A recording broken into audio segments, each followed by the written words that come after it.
Be around stagnant people no more. You know what I mean? Like, if you're not building yourself up, how you gonna help me build myself? Exactly. Yeah, you know what I mean, and these are supposed to be my old heads. You know what I mean? Like, some of them just wasn't right, so I had to separate myself for a minute. You know what I mean? We still cool, but at the end of the day, sometimes you gotta separate yourself and get your shit together.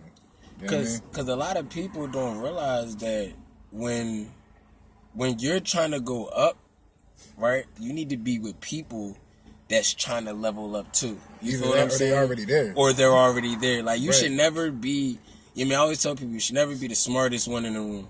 Mm-hmm. You should always be willing to learn, open to learn. Right. You know what I'm saying? That's how people are so successful. You know what I'm saying? Yeah. You know what I mean? But real quick, look, yo, what's going on, man? It's another episode of Car Talk with Chris Mack.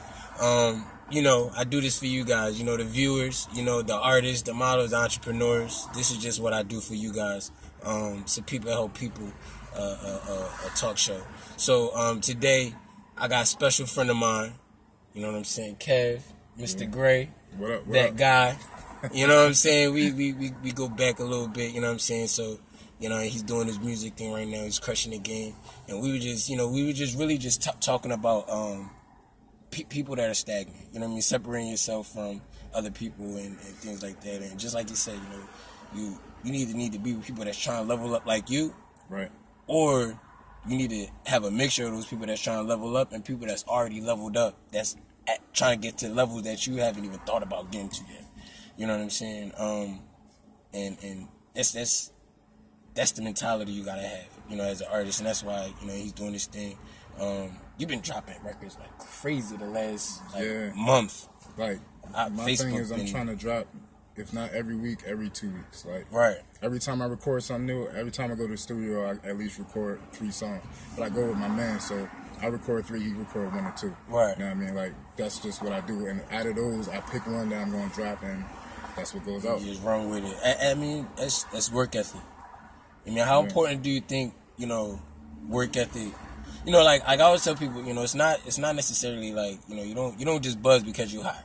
Mm-hmm. You feel what I'm saying? You buzz because of all the extra work you put in behind the scenes. What kind of extra work behind the scenes, you know what I'm saying? I know, like, you have a regular 9 to 5, you know what I'm saying? So, like, along with that, what extra things do you do in order to help you invest in yourself and keep yourself not stagnant? At the end of the day, like, networking. Like, I got a few family members that I can talk to, a couple people that are actually in the industry that I can talk to, who's trying to guide me to certain things, but I'm not looking for handouts. Like, they see the work ethic. I'm in the studio, I pay for my own studio time, my own studio sessions, I write my own music. Like, so my thing is my thing, but you always need those connections, because without them, you're not going to make it nowhere. Like, you can be buzzing in your neighborhood, but where that's going to get you? Like, you got 20 motherfuckers that's going to buy your mixtape. How much bread is that? If you sell them at $5 pop. Like, you're right. You're right. You know what I mean? Like, that's nothing. Like, you got to get out there. You got to be able to reach out. And I know, like, right now it's a beautiful time for independence. You know what I mean? Like, it seems like independently, like, people are doing a lot of things. Like, social media is helping a lot. You know what I mean? Like, you can reach out on your own. You can go on Facebook. Shout out social media. Right. It's in crazy. The words that I know, look, I'm not a big 100% fan of, Donald Trump, but I love the huge. He's huge. Social media, shout out social media. Social media is huge. It was small, and it was huge. You know what I'm saying? You know what I mean? Like, shout out, it was huge. You know what I'm saying? Like, huge. But no, like, you're right. You're right. Being independent, it's beautiful right now. It's a beautiful time it's so much opportunity. Yeah. You know what I mean? How do you not get wrapped up, in all the opportunity out here? How do you kind of slow it down at your own pace to all right, cool. Look, I got 10 things that I can do. Mm-hmm. How do you separate, like, what's urgent and what's important?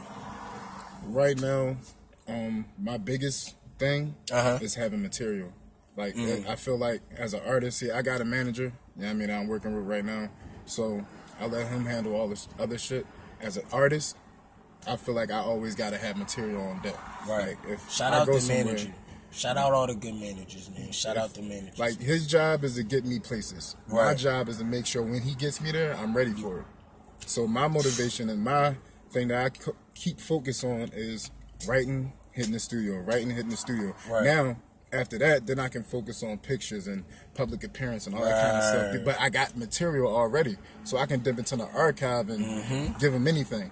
I go on the radio, I can't be stuck there looking stupid like shit, giving motherfuckers verses that they already heard. Like now I gotta have shit something in the tuck. You know what I mean? All the time. Like it gotta be there. So my motivation is, and how I put what I put first is always gonna be my material for well, I put it like this, for right now. You know what I mean? The material gotta be there. Like you can't be lacking. Like if this is your thing, if this is really what you want to do, then you gotta make sure you ready.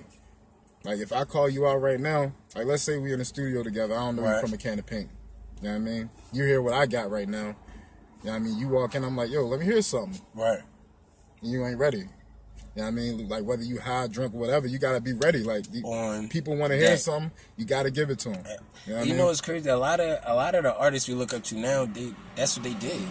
They was like kind of like, you know, I would say like kind of like in the right place at the right time. Right. You know what I'm saying? Like, you know, like they maybe, you know, walking maybe backstage or something like that. They stuck backstage and then they seen an artist and they was like, yo, let me spit some bars. You know what I'm saying? Or the artist told them like, all right, you know what I'm saying? Like, let me hear something. You know what I'm saying? Then he spit what they got spit. I come from that generation, though. Right. You know what I mean? Right. See, that's the grind, though. It's a little different nowadays, you know what I mean? Like, with the digital era and all that shit. Right. Things are different.